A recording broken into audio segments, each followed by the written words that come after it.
Okay, let's see if that is working properly.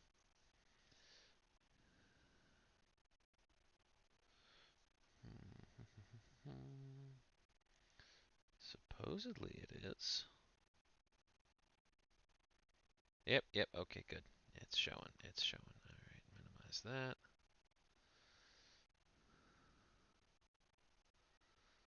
Okay,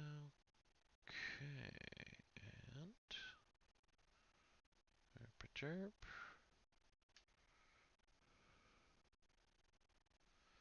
Sweet. Okay, excellent.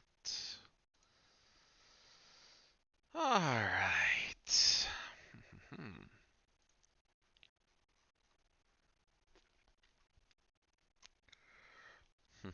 Show way too much of my background here.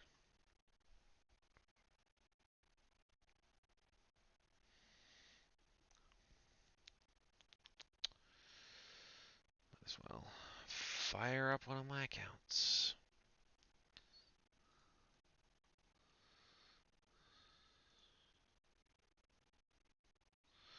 All right, just a second instance of this thing. Oh, actually, you know what might make the most sense? Have this over here. Close that. And this on this side. Yeah, okay. All right, hello everyone. Jason here.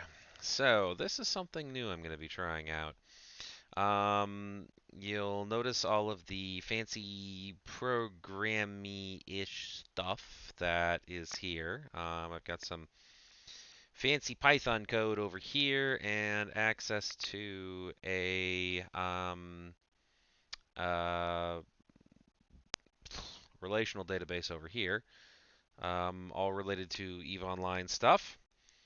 So one of the things that I've been kind of futzing around with is doing some analytics around, just looking at the game market.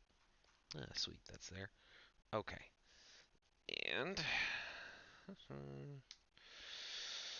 so it's one of those things about Eve. I really enjoy just kind of poking around at it because, it's fun. It's a great way to learn. Okay, there we go. It's fun and it's a great way to learn. Core idea there. So, one of the major things that I have been spending a significant amount of time on is I have built out what can probably be best called a data pipeline from the API into a server that I have. And yeah, I just kind of, futz around with it a little bit. It's me just kind of prototyping and experimenting with things and whatnot. Nothing too terribly fancy. Um, but one of the things that I built out, let's see here, start date. Oh yeah, okay. One of the things that I built out was the ability to analyze stuff on the market, and I've got over here. You can see a nice swath of tables here, a bunch of information. Probably the most interesting of which is this market history table, which for those of you who recognize it will be like, oh yes, I know that data. So record date, type ID, region ID, order count, volume, low price, average price, high price. It's the market history information from the game, going back to April 1st, 2015. I'm actually parsing that from EveKit. Um, so I could actually get it directly from the API, but was it EveKit that I was actually getting this from? Maybe. Yes, I was getting it from EveKit. Yeah. So EveKit, Market API. So, but getting it from there, just because they have it in a format that's a little bit more digestible for me, given that I kind of want to pull everything as opposed to a little bit here, a little bit there, a little bit there. Now I want the whole shebang, because I'm crazy that way. So I got all this data, and it's taking up a No, I didn't want to switch tables. Dang it. Yep, yep. There we are. Market history. It's taking up about 12 gigs of my database, which is a good chunk of it. There's also the system stats, which is a good 2 gigs, but that's very different data. So, anyways, so I do some analytics on that, and let me kind of show you what I've got here. So I'll just write all the code here. So this is average price of Zydrine for a particular region. The region code is that for the forge. So, you know, JITA basically. And what you'll notice is I got these two different lines here. I've got this blue line, which is probably a little bit more harder to see compared to the green. Actually, I should probably change that. What is the render H? I'm using 14. Okay, let me minor adjustment here. Different color. The purple is a little hard to see with the blue.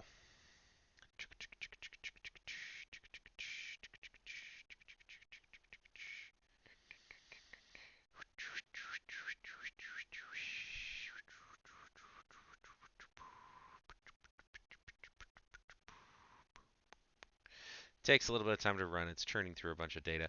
But basically what it's doing is I'm trying to do some, I guess you can call it sort of predictive analytics, but without actually doing the prediction.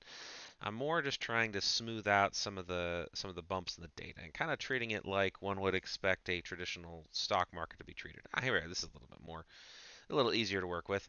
Okay, so we got this blue line here, and that blue line is the actual value. So you know, like that's the actual price of Zydrine, the average price of the Zydrine for that day. And you know, so it's kind of just bouncing around, you know, as the average price tends to do.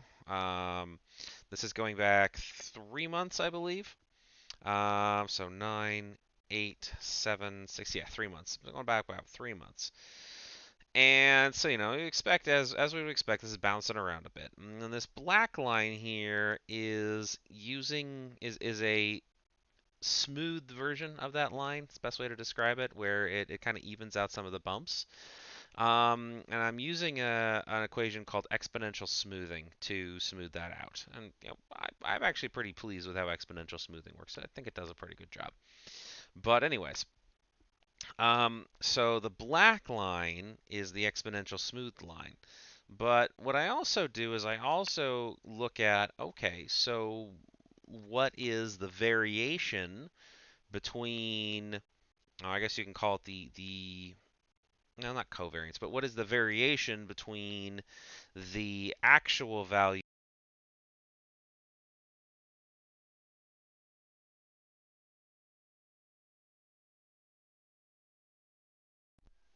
Okay. All right, good.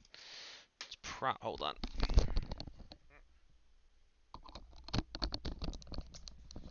I think my headset might be running low on its battery, so let's see if that works. Yay, hollow mirrors.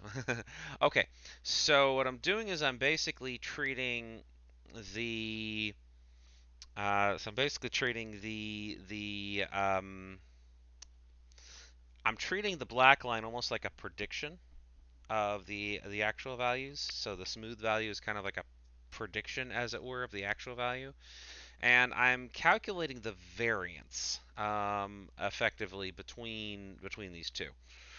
So with the idea that, you know, I can measure 1, 2, 3 standard deviations away from that value, and that'll give me a sense on how frequently any particular actual is to appear in distance from that smooth bar.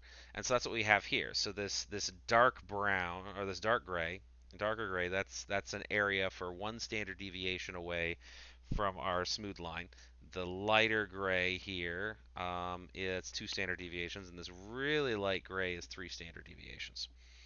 So the idea here is that, you know, I would expect the majority of observations to fall within the 1 standard deviation realm here. and some observations to fall within the 2 standard deviation realm. Rarely I should expect to see things in the 3 standard deviation realm. If we look at this from a statistical perspective, that would be an approximately 5% chance, approximately, to be greater than 2 standard deviations away from the level that I have here. Now you'll notice I've also got these red lines. And those red lines actually sync up with any instance where the value is greater than 2 standard deviations away from my level here, my smooth level. So, and what I've got showing here is for minerals, ice products, advanced planetary materials, and salvage materials, every single one that has a value that is over 2 standard deviations above or below the level within the past 3 days from the immediate date of observation. Let's see, which is what is the most recent date of observation? Because the data that I have is delayed a little bit. Oh, where are you? Ah, there we go. So what I'm looking at for okay, so we're looking at the 4th. So the data I have is as of the 4th, and that was this past Wednesday. Now remember, we're talking UTC because that's what Eve runs on. But regardless, okay, so we're looking at, this is the 4th, the 3rd, the 2nd, the 1st, etc., etc., etc. That's how that's laid out. All right, now what you'll notice here is that on that most recent and then the day before, so the 4th and the 3rd, Zydrine was over 2 standard deviations below the smooth value. So, that's pretty intense. That means that there was a sharp price drop. And as you can see here, it was fairly stable, hovering around-ish this 520 line, maybe a slightly below. Excuse me. And then wham! Here it made this huge drop into the 480 realm. And it sort of recovered a little bit, but now it's coming back down. And it's pushing down really hard too. So there's this interesting trend here going on with Zydrine. Now, I could take a look at the other minerals too and see what's going on with them, but yeah, I don't really feel like poking at those at the moment. All right, so but it's just interesting to look at that, and it's actually is one of the things that I've noticed that Zydrine tends to track down a fair amount. I mean, if you look at it from a longer history, if I take this days back to 360 times 3. It'll, of course, take a little bit of time to run. Um, One of the things I noticed with Zydrine is that it's on a pretty hard downward trend. Now, mind you, the mining reforms that happened, let's see here, with the Rorqual, which I actually think were good changes, and with industrial command ships in general. Um, that those yeah, people could mine a holy crap ton out of nullsec, and what are the most profitable nullsec ores? Bistot and Arknor. Naturally. Come on. Bloody thing always takes forever. But Zydrine is pretty darn common. There we go. Okay. So, and this is the little segment we were in before. But yeah, I mean, you see it like back in 2017, this thing was 4 digits. Generally speaking, it was a 4-digit value, and then ever since, as we got closer to the end of 2017, we started getting into this decline where it's now down into the into the high 400s right now, and then the more immediate rapid decline. And you can see, all of these little, I guess you can call them price shocks that occurred. As I've got with these marks with the red lines. So, but let me bring this back into the 90-day time frame, because I mean honestly that's the main time frame that I want to look at here. The past 3 months, 3-ish months. So, but Zydrine is one of those interesting ones where it's basically the price has crashed over the past few years for it. So now I'm not going to necessarily say that there is another crash coming. Because the smoothing algorithm I'm using is optimized for a 14-day time horizon. Now, what I mean about that is that think of it like a moving average. I mean, it's not quite a moving average, but it sort of has some of the similar characteristics of a moving average. And that window back is effectively 14 days. So that's kind of what it's averaging against for the smooth line. Now the blue is obviously the actuals. That's what the actual value is, but the actuals are dropping really fast. Um, okay, so then the next one, and what's popping up, what's displaying here are those that have, as I've said, the greater than 2 standard deviations from the smooth values within the past 3 days of the data. So, okay, now organic motor applicators. So we kind of got the same thing going on here. So it's interesting because over here, at the mid-June area, we actually had a spike where it was going from just over 1 million per unit to almost 1.2 million per unit, and then it kind of leveled off around 1.125-ish, came up a little bit to about 1.15, and now it's starting to decline. But we had this really sharp drop here recently, where it's spiking deck almost down to 1 million. And then wetware mainframes. This is a little more interesting. So you notice this kind of has almost a cyclical pattern going on here, but specifically here, I think that's the second. I think that's September 2nd. It had this huge drop in the average price where it actually went under 2 million a unit. That's pretty crazy. So, but the thing to keep in mind though is that the other six, I believe it is, the other six things. Come on, Jason. Use your brain. Your brain can work. You know how to make your brain work. The other six P4s, advanced planetary materials, did not have sharp shocks within the past few days. So it's interesting. So I could, of course, pull those up as well, but I'm currently looking at these right now. Now, oxygen isotopes, yeah, pretty good ice material. And this thing is hovering in the 700s basically. And so we had a big spike here in early mid July where the price actually jumped above 800 on average. And then, it was a huge spike. That's actually over 3 standard deviations from our level, which is pretty impressive. And then more recently, mid late August, we had another spike here. And then most recently, look at this. Back on the 4th, we had another spike. So oxygen isotope seems to be doing this spike thing. Now, it's not to say there aren't drops, because you'll notice there's a few here, and this one got close. This one wasn't quite past the threshold, but it did get close. So there's a lot of volatility here. There's a lot of volatility in the oxygen isotope price. All right, now we're going to get into salvage stuff here.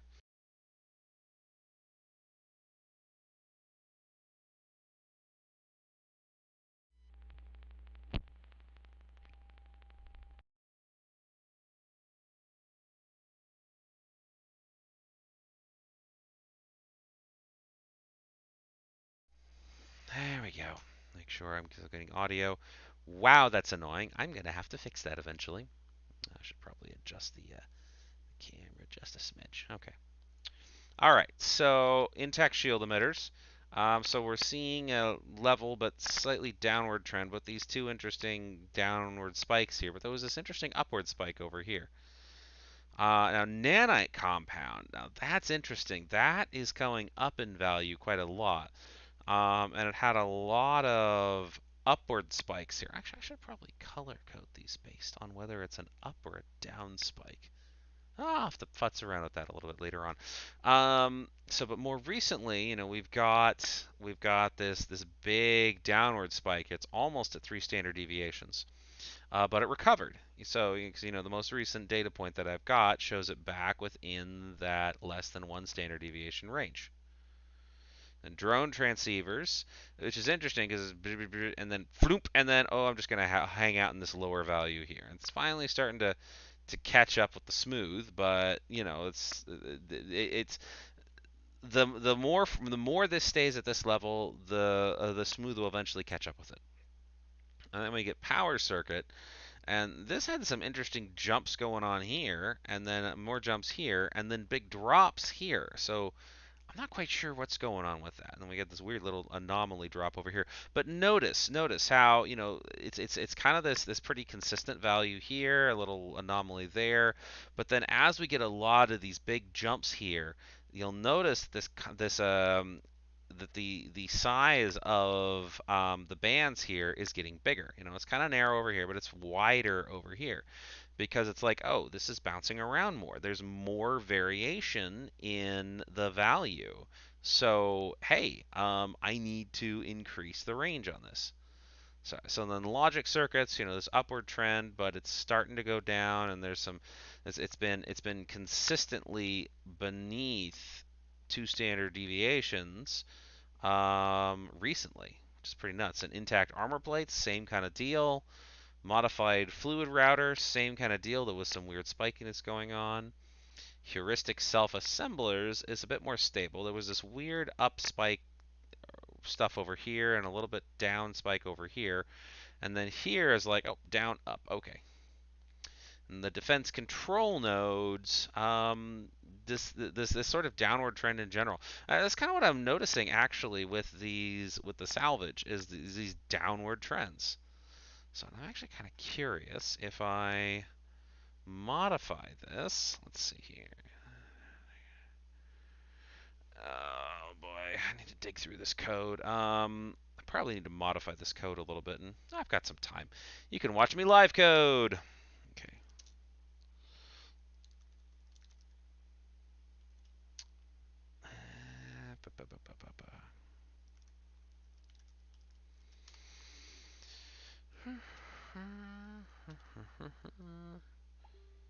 Oops. That's my roommate.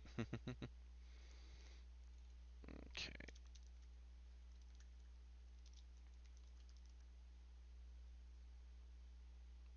Okay, so data type IDs, data. Oh yeah, and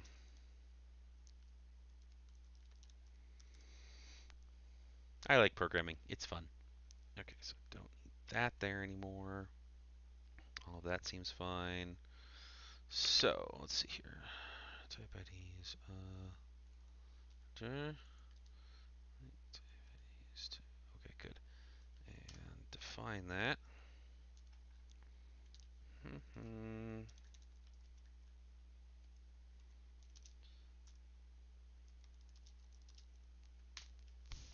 Let's see how that works.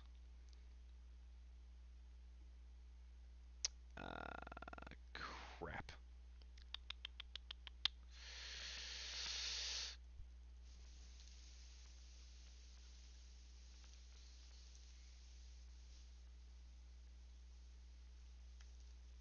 I will have to make some adjustments on this later, but that's fine.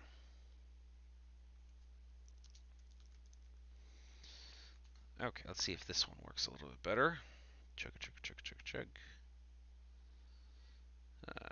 It's code. This code I actually just wrote up within the past hour or so here. Just sort of me futzing around because it's what I like to do.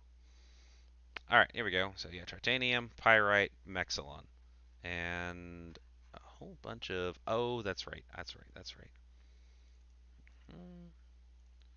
Sure, sure, sure, sure. Okay. So rerun so I don't have a bazillion plots. Bit more configurable. So 34 and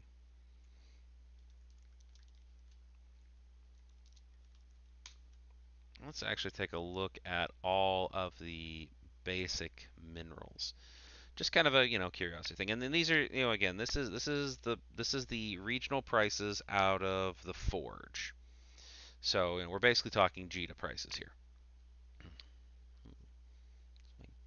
Yeah, my camera is properly aligned. I'm just weird. Wait for it to run. Wait for it to run. There we go. Okay, so price of tritanium. So we had some increases recently. Oh, the decimals are not there. Let me see if I can adjust. Oh, I don't actually know how to properly adjust the decimal formatting. I'll have to Google that.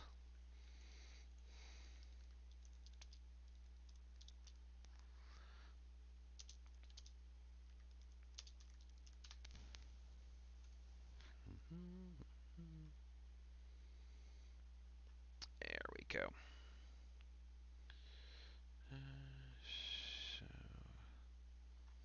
So, that's a little different. I don't actually want scientific notation, though, because scientific notation is a headache to read.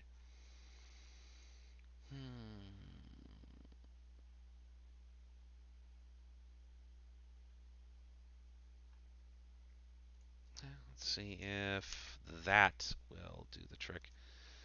Just off the top of my head, I have no idea if that'll work or not.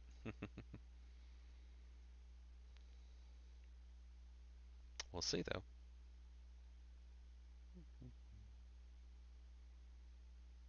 Oh, yeah, no, it doesn't like that. Okay, I'll just leave the comma there now. So, I'll have to make some tweaks.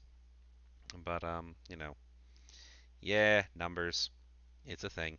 Oh, it's forcibly integerizing it.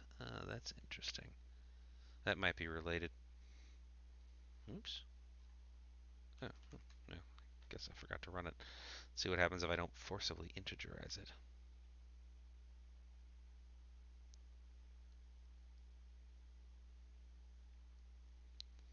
Maybe I'll actually get usable values again.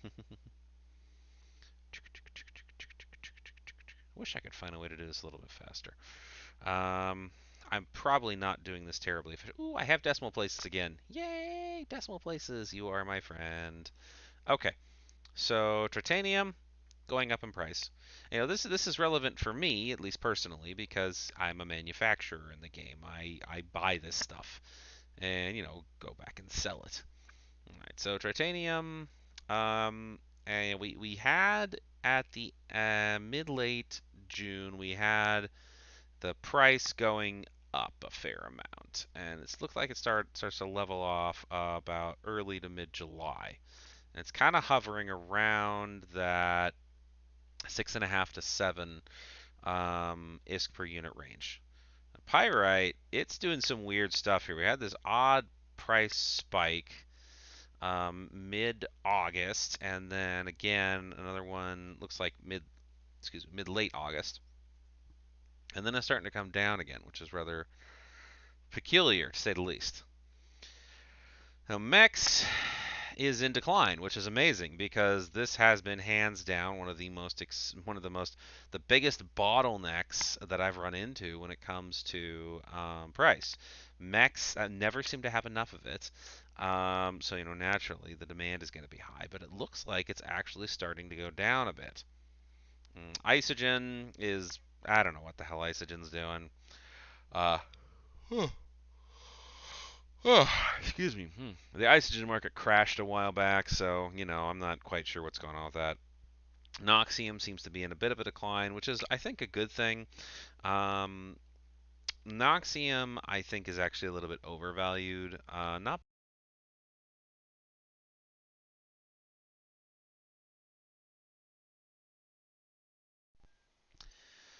I am going to figure out what the hell is going on with my headset at some point.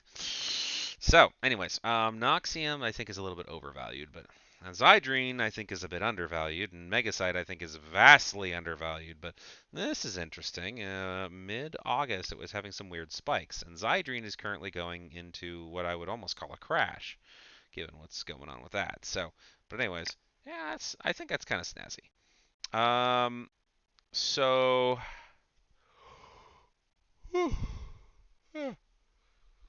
Oh, excuse me. So what if I look at all of the ice products? And let's see here. Let me copy that. I'm gonna sort of cheatably do this. Hmm. And I should have come up with a better way of doing this. I will be slowly refining my process for this as time goes on. It's just, first time through, it's going to be a minor pain in the ass. But, working on it, one bit at a time. And just FYI, I plan on doing this every Monday, Wednesday, and Friday at 7 o'clock Pacific time. Okay, there we are. Oh, sweet, that did work. So, anyways, okay. So heavy water has been kind of with a bit of a drop here. Liquid ozone is apparently increasing in value. Helium isotopes are bouncing around. Stront, as usual, is going up. It's never enough stront. Oxygen isotopes bouncing around. Nitrogen isotopes bouncing around. Hydrogen isotopes bouncing around. So, hey, look at that. No surprise at all. Oh, boy. But yeah, it's just, this stuff's doing what it does. And let's take a look at the advanced planetary materials market. The market group ID 1337. Not me. It's not me.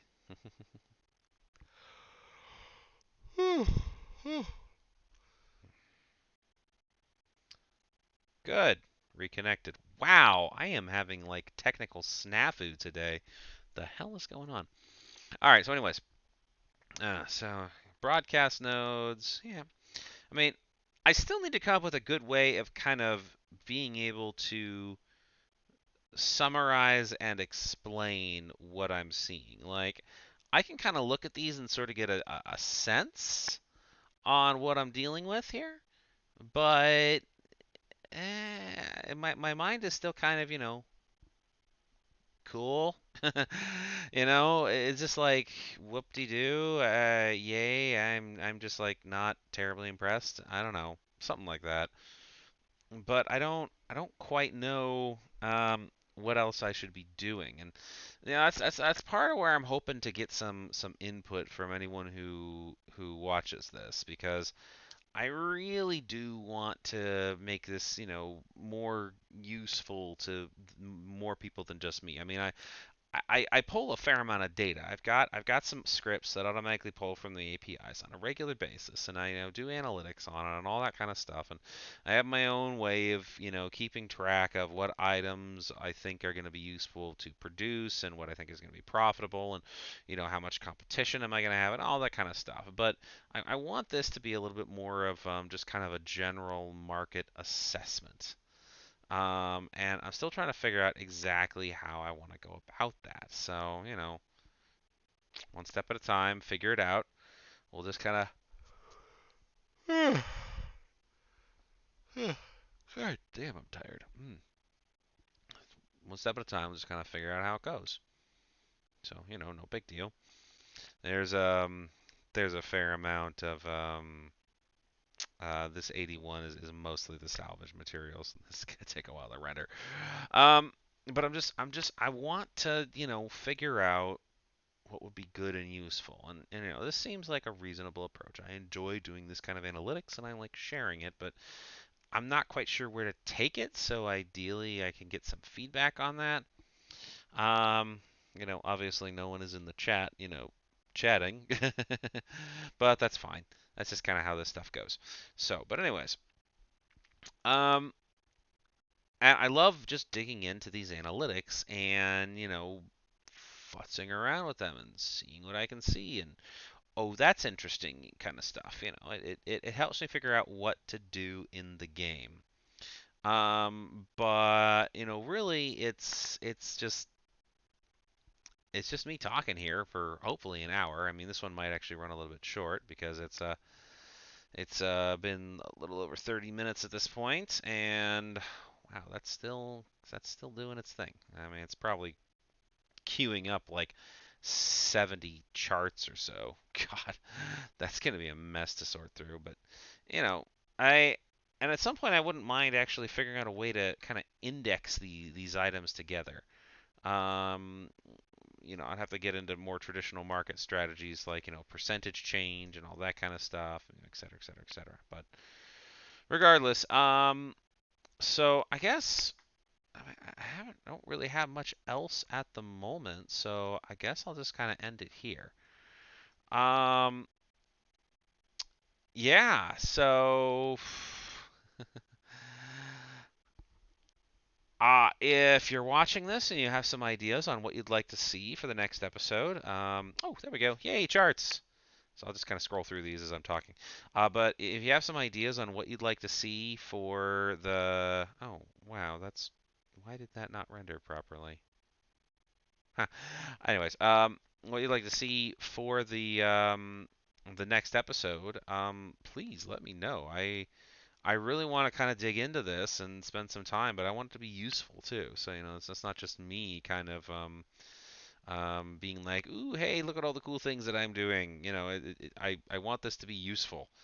So I'm definitely open to feedback on different ways that I can approach this. But God, what is going on with this? Oh, because 0 is the bottom limit. Right, right, right. I need to adjust this somehow so that 0 is not the bottom limit. I think I know how to do that, but anyways. But anyways, I just, I want feedback. I want people to, be like, hey, Jason, do it this way. Or I want to see numbers on this, or I'm curious about what this looks like, and stuff like that. That would be really cool because, I do want to kind of get into a routine of kind of looking at the market, and, just a few things of, hey, this was interesting on the market today, or something like that. But I'm not really strongly interested in that being the only thing that this is. So probably for the first few episodes, as I'm still trying to get my feel for things, I'll sort of have something like that going on. But wow, look at the variation on telemetry processors and this weird spikiness. Probably means that there's either not a lot of sales on it or there's a lot of sales in roughly the same price. But anyways, so yeah, send me feedback. So send me, basically feedback. What do you want to see in terms of analytics on the market in Eve going forward? So I'm really curious to know what people would like out of something like this, because I'm kind of drawing a bit of inspiration off of what Marquise Dragon used to do, but I kind of want to make it my own thing as well. So I don't know, just we'll see, I guess. But anyways, so yeah. And I guess that's kind of it for this time around. I will see you all again on Monday, September 9th at 7 p.m. Pacific. Ciao.